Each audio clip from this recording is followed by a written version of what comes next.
Hey everybody! Thanks for coming back to read Chapter 2 of Harry Potter and the Sorcerer's Stone by J.K. Rowling. Remember, you can follow along in your copy of the book, and then you'll be able to see everywhere that I mess up while I'm reading to you. Also, it's really important that you support the author by buying the book and not just listening along. But for now, we're going to go ahead and get started with Chapter 2, The Vanishing Glass. Alright. Nearly 10 years had passed since the Dursleys had woken up to find their nephew on the front step, but Privet Drive had hardly changed at all. The sun rose on the same tidy front gardens and lit up the brass number 4 on the Dursleys' front door. It crept into their living room, which was almost exactly the same as it had been on the night when Mr. Dursley had seen the fateful news report about the owls. Only the photographs on the mantelpiece really showed how much time had passed.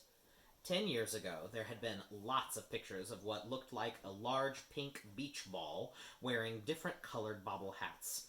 But Dudley Dursley was no longer a baby, and now the photographs showed a large blonde boy riding his first bicycle, on a roundabout at the fair, playing a computer game with his father, being hugged and kissed by his mother.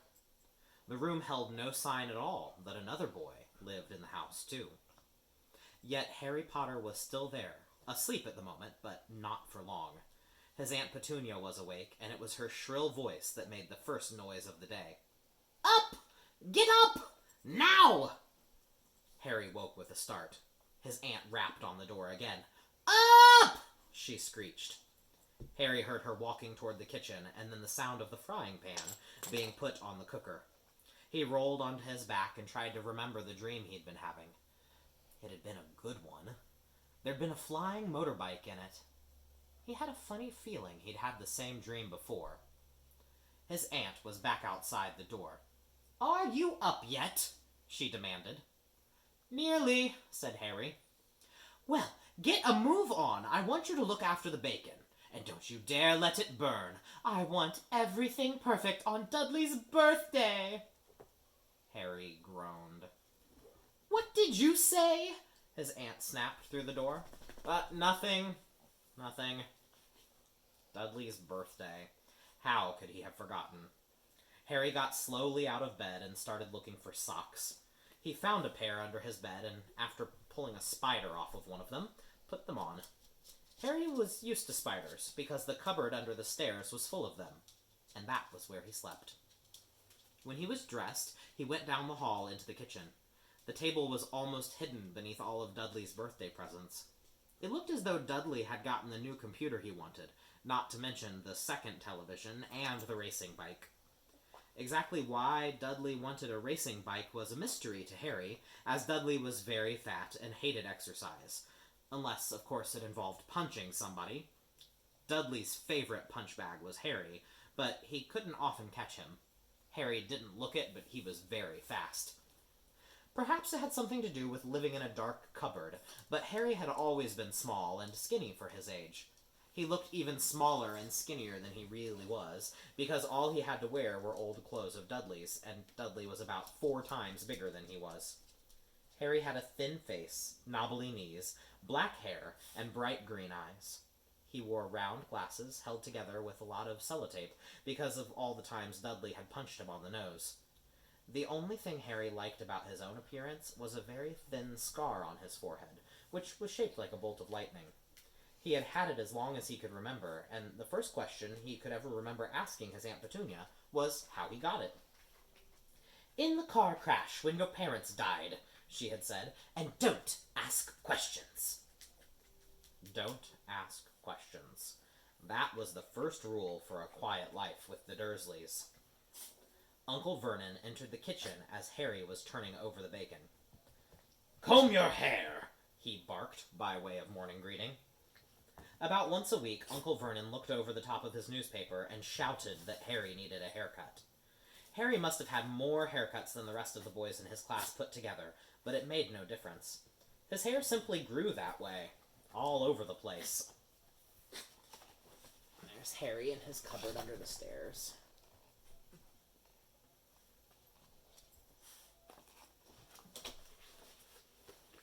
Harry was frying eggs by the time Dudley arrived in the kitchen with his mother. Dudley looked a lot like Uncle Vernon. He had a large pink face, not much neck, small watery blue eyes, and thick blonde hair that lay smoothly on his thick fat head. Aunt Petunia often said that Dudley looked like a baby angel. Harry often said that Dudley looked like a pig in a wig. Harry put the plates of egg and bacon on the table, which was difficult as there wasn't much room. Dudley, meanwhile, was counting his presents. His face fell. 36, he said, looking up at his mother and father. That's 2 less than last year. Darling, you haven't counted Auntie Marge's present. See, it's here under the big one from Mummy and Daddy. All right, 37 then, said Dudley, going red in the face. Harry, who could see a huge Dudley tantrum coming on, began wolfing down his bacon as fast as possible in case Dudley turned the table over. Aunt Petunia obviously scented danger too, because she said quickly, "And we'll buy you another 2 presents while we're out today. How's that, Popkin? 2 more presents. Is that all right?" Dudley thought for a moment. It looked like hard work. Finally, he said slowly, "So I'll have 39 sweetums," said Aunt Petunia. "Oh." Dudley sat down heavily and grabbed the nearest parcel. "All right, then." Uncle Vernon chuckled. "Little Tyke wants his money's worth, just like his father. Attaboy, Dudley." He ruffled Dudley's hair. At that moment, the telephone rang, and Aunt Petunia went to answer it while Harry and Uncle Vernon watched Dudley unwrap the racing bike, a cinecamera, a remote-control airplane, 16 new computer games, and a video recorder. He was ripping the paper off a gold wristwatch when Aunt Petunia came back from the telephone, looking both angry and worried. "Bad news, Vernon," she said. "Mrs. Fig's broken her leg. She can't take him." She jerked her head in Harry's direction. Dudley's mouth fell open in horror, but Harry's heart gave a leap. Every year on Dudley's birthday, his parents took him and a friend out for the day, to adventure parks, hamburger bars, or the cinema. Every year, Harry was left behind with Mrs. Fig, a mad old lady who lived 2 streets away. Harry hated it there. The whole house smelled of cabbage, and Mrs. Fig made him look at photographs of all the cats she'd ever owned. "Now what?" said Aunt Petunia, looking furiously at Harry as though he'd planned this. Harry knew he ought to feel sorry that Mrs. Fig had broken her leg, but it wasn't easy when he reminded himself it would be a whole year before he had to look at Tibbles, Snowy, Mr. Paws, and Tufty again. "Well, we could phone Marge," Uncle Vernon suggested. "Oh, don't be silly, Vernon. She hates the boy." The Dursleys often spoke about Harry like this, as though he wasn't there, or rather as though he was something very nasty that couldn't understand them, like a slug. What about, what's her name? Your friend, Yvonne?" "On holiday in Majorca," snapped Aunt Petunia. "You could just leave me here," Harry put in hopefully. He'd be able to watch what he wanted on television for a change, and maybe even have a go on Dudley's computer. Aunt Petunia looked as though she'd just swallowed a lemon. "And come back to find the house in ruins?" she snarled. "I won't blow up the house," said Harry, but they weren't listening. "I suppose we could take him to the zoo," said Aunt Petunia slowly, "and leave him in the car." "That car's new. He's not sitting in it alone." Dudley was beginning to cry loudly. In fact, he wasn't really crying. It had been years since he'd really cried, but he knew that if he screwed his face up and wailed, his mother would give him anything he wanted. "Oh, Dinky Diddy Dorms, don't cry. Mummy won't let him spoil your special day," she cried, flinging her arms around him. "I don't want him to come," Dudley yelled, between huge pretend sobs. "He always spoils everything." He shot Harry a nasty grin, through the gap in his mother's arms. Just then, the doorbell rang. "Oh, good Lord, they're here!" said Aunt Petunia frantically, and a moment later, Dudley's best friend, Piers Polkiss, walked in with his mother. Piers was a scrawny boy with a face like a rat. He was usually the one who held people's arms behind their backs while Dudley hit them. Dudley stopped pretending to cry at once. Half an hour later, Harry, who couldn't believe his luck, was sitting in the back of the Dursleys' car with Piers and Dudley, on the way to the zoo for the first time in his life. His aunt and uncle hadn't been able to think of anything else to do with him, but before they'd left, Uncle Vernon had taken Harry aside. "I'm warning you," he'd said, putting his large purple face right up close to Harry's. "I'm warning you now, boy. Any funny business, anything at all, and you'll be in that cupboard from now until Christmas." "I'm not going to do anything," said Harry. "Honestly." But Uncle Vernon didn't believe him. No one ever did. The problem was, strange things often happened around Harry, and it was just no good telling the Dursleys that he didn't make them happen. Once, Aunt Petunia, tired of Harry coming back from the barber's looking as though he hadn't been at all, had taken a pair of kitchen scissors and cut his hair so short he was almost bald, except for his fringe, which she left to hide that horrible scar. Dudley had laughed himself silly at Harry, who spent a sleepless night imagining school the next day, where he was already laughed at for his baggy clothes and sellotape glasses. Next morning, however, he had got up to find his hair exactly as it had been before Aunt Petunia had sheared it off. He had been given a week in his cupboard for this, even though he had tried to explain that he couldn't explain how it had grown back so quickly. Another time, Aunt Petunia had been trying to force him into a revolting old jumper of Dudley's, brown with orange baubles. The harder she tried to pull it over his head, the smaller it seemed to become, until it finally might have fitted a glove puppet, but it certainly wouldn't fit Harry.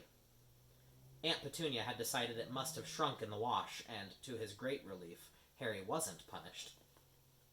On the other hand, he'd got into terrible trouble for being found on the roof of the school kitchens. Dudley's gang had been chasing him as usual when, as much to Harry's surprise as anyone else's, there he was, sitting on the chimney. The Dursleys had received a very angry letter from Harry's headmistress, telling them that Harry had been climbing school buildings.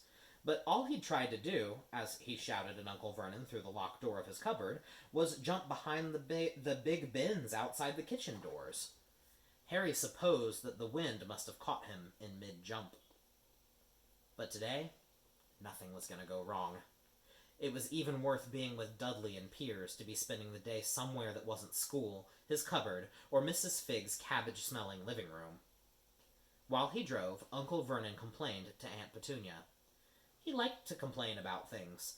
People at work, Harry, the council, Harry, the bank, and Harry were just a few of his favorite subjects. This morning, it was motorbikes. "Roaring along like maniacs, the young hoodlums," he said, as a motorbike overtook them. "I had a dream about a motorbike," said Harry, remembering suddenly. "It was flying." Uncle Vernon nearly crashed into the car in front. He turned right around in his seat and yelled at Harry, his face like a gigantic beetroot with a mustache. "Motorbikes don't fly!" Dudley and Piers sniggered. "I know they don't," said Harry. "It was only a dream." But he wished he hadn't said anything. If there was one thing the Dursleys hated even more than his asking questions, it was his talking about anything acting in a way it shouldn't, no matter if it was a dream or even a cartoon. They seemed to think he might get dangerous ideas. It was a very sunny Saturday, and the zoo was crowded with families. The Dursleys bought Dudley and Piers large chocolate ice creams at the entrance. Then, because the smiling lady in the van had asked Harry what he wanted before they could hurry him away, they bought him a cheap lemon ice lolly. It wasn't bad, either, Harry thought, licking it as they watched a gorilla scratching its head and looking remarkably like Dudley, except that it wasn't blonde. And here's the picture of that. Oops. There's the gorilla. And Dudley.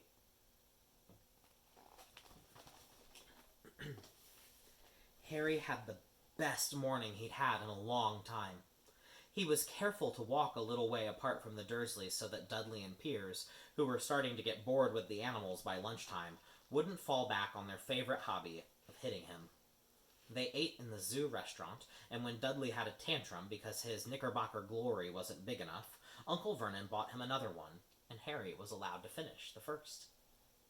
Harry felt afterwards that he should have known it was all too good to last.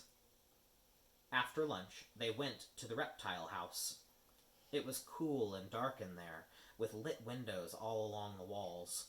Behind the glass, all sorts of lizards and snakes were crawling and slithering over bits of wood and stone. Dudley and Piers wanted to see huge poisonous cobras and thick man-crushing pythons. Dudley quickly found the largest snake in the place. It could have wrapped its body twice around Uncle Vernon's car and crushed it into a dustbin, but at the moment, it didn't look in the mood. In fact, it was fast asleep. Dudley stood with his nose pressed against the glass, staring at the glistening brown coils. "Make it move!" he whined at his father. Uncle Vernon tapped on the glass, but the snake didn't budge. "Do it again!" Dudley ordered. Uncle Vernon rapped the glass smartly with his knuckles, but the snake just snoozed on. "This is boring," Dudley moaned. He shuffled away. Harry moved in front of the tank and looked intently at the snake. He wouldn't have been surprised if it had died of boredom itself. No company except stupid people drumming their fingers on the glass, trying to disturb it all day long. It was worse than having a cupboard as a bedroom, where the only visitor was Aunt Petunia hammering on the door to wake you up. At least he got to visit the rest of the house. The snake suddenly opened its beady eyes. Slowly, very slowly, it raised its head until its eyes were on level with Harry's. It winked. Harry stared. Then he looked quickly around to see if anyone was watching. They weren't. He looked back at the snake, and he winked too. The snake jerked its head toward Uncle Vernon and Dudley, then raised its eyes to the ceiling.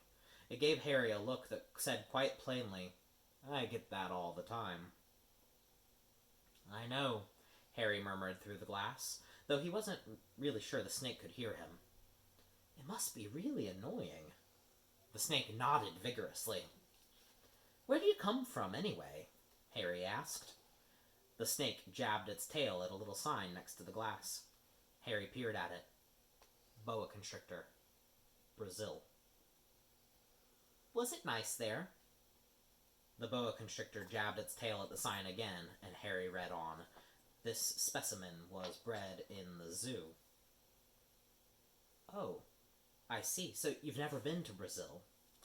As the snake shook its head, a deafening shout behind Harry made both of them jump. "Dudley! Mr. Dursley! Come and look at this snake! You won't believe what it's doing!" Dudley came waddling toward them as fast as he could. "Out of the way, you!" he said, punching Harry in the ribs. Caught by surprise, Harry fell hard on the concrete floor. What came next happened so fast, no one saw how it happened. 1 second, Piers and Dudley were leaning right up close to the glass. The next, they had leapt back with howls of horror. Harry sat up and gasped. The glass front of the boa constrictor's tank had vanished. The great snake was uncoiling itself rapidly, slithering out onto the floor. People throughout the reptile house screamed and started running for the exits. As the snake slid swiftly past him, Harry could have sworn a low, hissing voice said, "Brazil, here I come. Thanks, amigo." The keeper of the reptile house was in shock. But the glass," he kept saying. Where did the glass go?" The zoo director himself made Aunt Petunia a cup of strong sweet tea, while he apologized over and over again. Piers and Dudley could only gibber.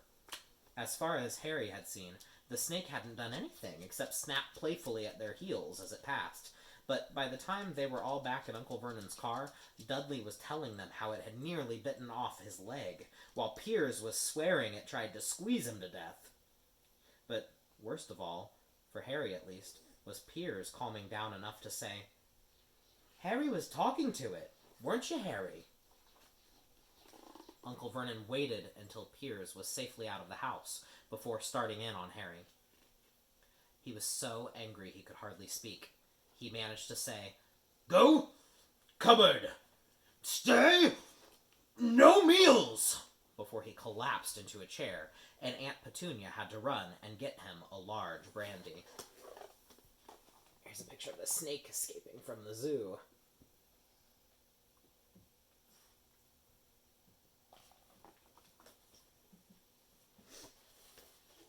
Harry lay in his dark cupboard much later, wishing he had a watch. He didn't know what time it was, and he couldn't be sure the Dursleys were asleep yet. Until they were, he couldn't risk sneaking into the kitchen for some food.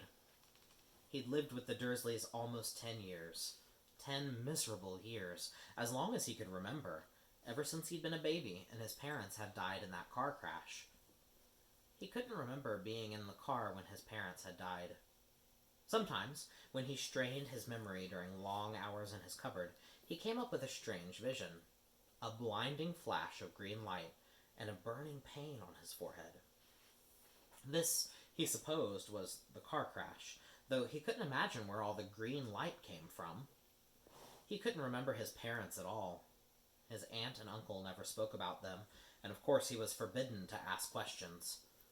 There were no photographs of them in the house.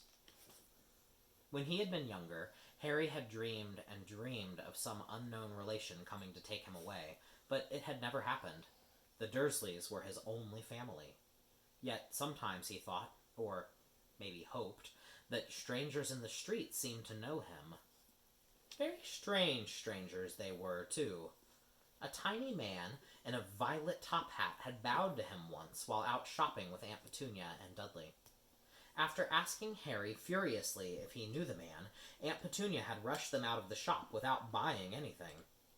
A wild-looking old woman dressed all in green had waved merrily at him once on a bus. A bald man in a very long purple coat had actually shaken his hand in the street the other day and then walked away without a word. The weirdest thing about all these people was the way they seemed to vanish the second Harry tried to get a closer look. At school, Harry had no one. Everyone knew that Dudley's gang hated that odd Harry Potter in his baggy old clothes and broken glasses, and nobody liked to disagree with Dudley's gang. That's the end of Chapter 2. We will do Chapter 3 tomorrow, and I had a really great time reading to you guys today. Keep on reading on your own. Talk to you soon. Bye!